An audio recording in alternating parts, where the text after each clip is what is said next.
Parmi les possibilités d'accueil familiaux des enfants placés, l'accueil durable et bénévole, l'ADB, intéresse désormais de plus en plus de professionnels et de personnes qui souhaiteraient s'engager auprès d'un enfant. Ce dispositif, piloté par le conseil départemental, a pour objectif de permettre à l'enfant d'entretenir des liens durables dans une famille sans rompre sa filiation. Cette fiche, sous format de vidéo de la série Les basiques de l'ADB, apporte quelques repères pour les professionnels et pour les personnes qui s'interrogent sur un tel accueil.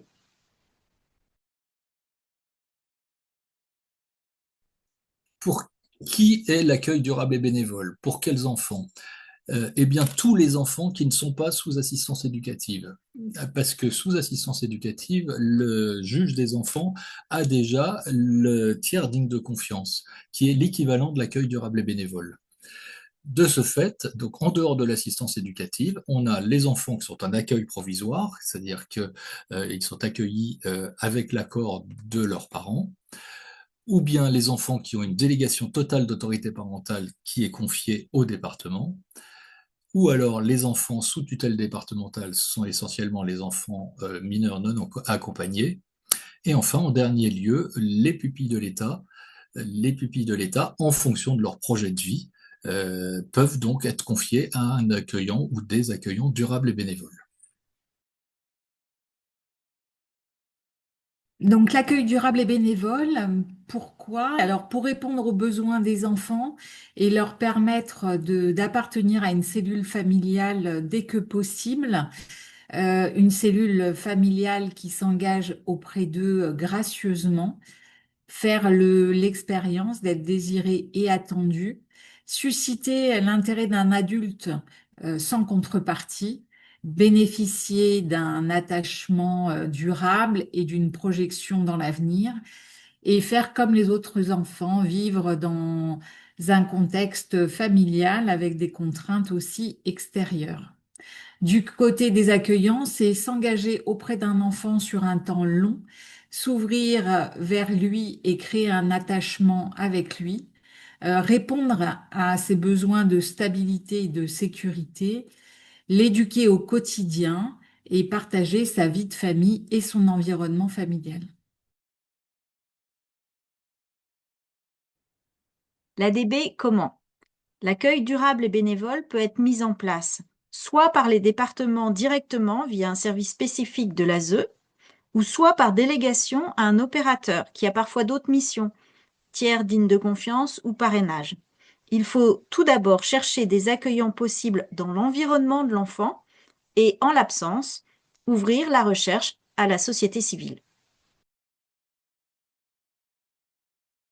Alors, comment se passe l'accueil pour un enfant qui va être accueilli en accueil durable et bénévole?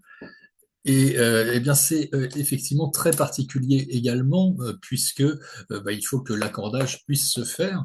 Et donc, souvent, en fait, cet enfant va aller quelques heures au début dans un lieu neutre, puis ensuite, si les choses vont bien les uns par rapport aux autres, il va être accueilli à domicile en journée, puis ensuite en week-end, puis en vacances. Et puis ensuite, on arrivera sur un accueil complet, mais pas forcément, hein. L'accueil durable et bénévole n'est pas forcément complet, hein. En accueil complet, il peut être par exemple tous les week-ends ou toutes les vacances, etc. On va évidemment, pour un enfant jeune, éviter les périodes d'ajustement trop longues, hein, de manière à favoriser la stabilité et éviter à l'enfant de se sentir abandonné à chaque fois. Par contre, pour un enfant plus grand, eh ben, on va essayer d'être davantage complémentaire entre l'accueil, qu'il soit chez un assistant familial ou dans un établissement, et puis l'arrivée de l'accueillant durable et bénévole. Donc, on va essayer que les uns et les autres puissent agir en même temps et de façon complémentaire. Il est possible aussi qu'un enfant bénéficie déjà depuis quelques années ou quelques mois d'un parrainage. Donc, il aura un parrain ou une marraine qu'il voit de temps en temps. Et puis, ce parrainage va évoluer vers un accueil durable et bénévole. Et là, à ce moment-là, il va y avoir un accueil chez l'accueillant durable et bénévole qui va pouvoir être peut-être mis en place un peu plus rapidement. Mais l'idée, c'est de s'apprivoiser et de ne pas avoir de pression de résultat. Évidemment, l'accueillant durable et bénévole va avoir un soutien, un accompagnement sur la longue durée, hein, par les services du département ou par l'opérateur ou par les deux éventuellement.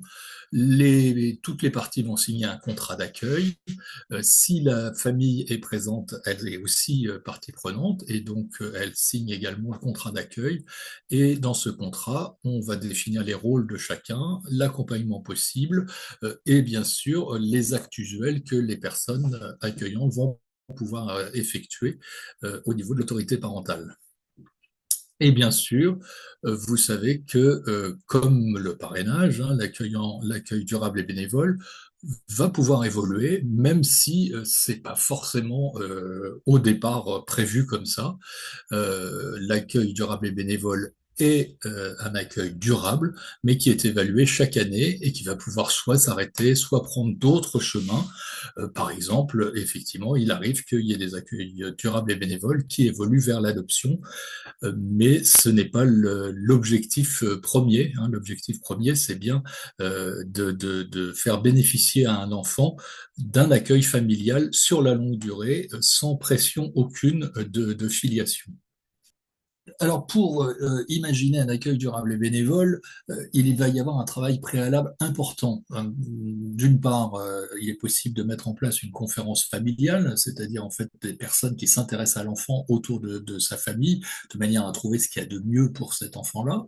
On va bien sûr s'appuyer sur le bilan médico-social, hein, qui est une obligation pour les pupilles de l'État. Et puis, on va évaluer les besoins de l'enfant. Par rapport à tout ça, on va pouvoir éventuellement faire évoluer le statut de l'enfant.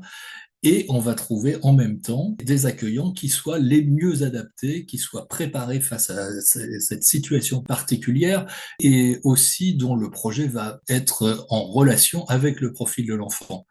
Donc, d'une part, on regarde bien toute la situation de l'enfant, on essaie de bien le connaître et on essaie de trouver parmi un panel relativement important, large, hein, d'accueillants potentiels, le profil qui va correspondre le mieux à l'enfant. Et ben, on va essayer que ces deux trajectoires fonctionnent l'une avec l'autre peu à peu, et c'est comme ça qu'on va arriver à accorder en fait une trajectoire d'enfant avec une trajectoire d'un ou plusieurs adultes qui vont accueillir dans une cellule familiale cet enfant-là.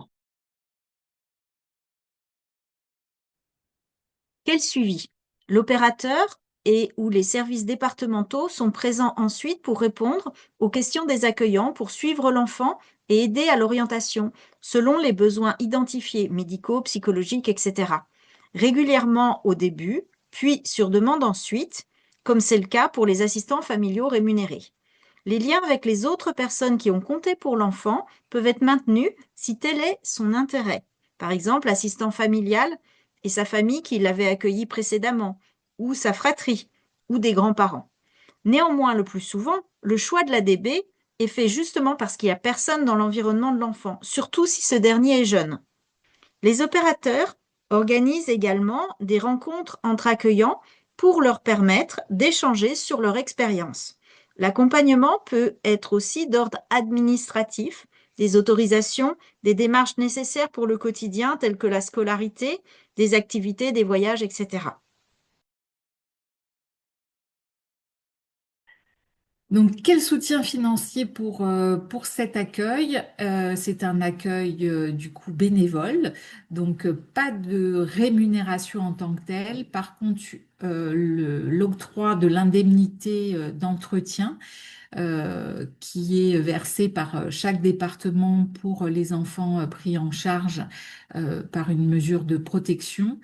Son montant varie d'un territoire à l'autre. Vous pouvez cumuler avec une activité professionnelle, hein. C'est un accueil qui se veut s'insérer dans une vie ordinaire. Donc, l'activité professionnelle est tout à fait compatible. Lorsque c'est un enfant qui a des besoins singuliers, vous pouvez tout à fait vous rapprocher de l'aide sociale à l'enfance pour voir avec eux la prise en charge de frais exceptionnels.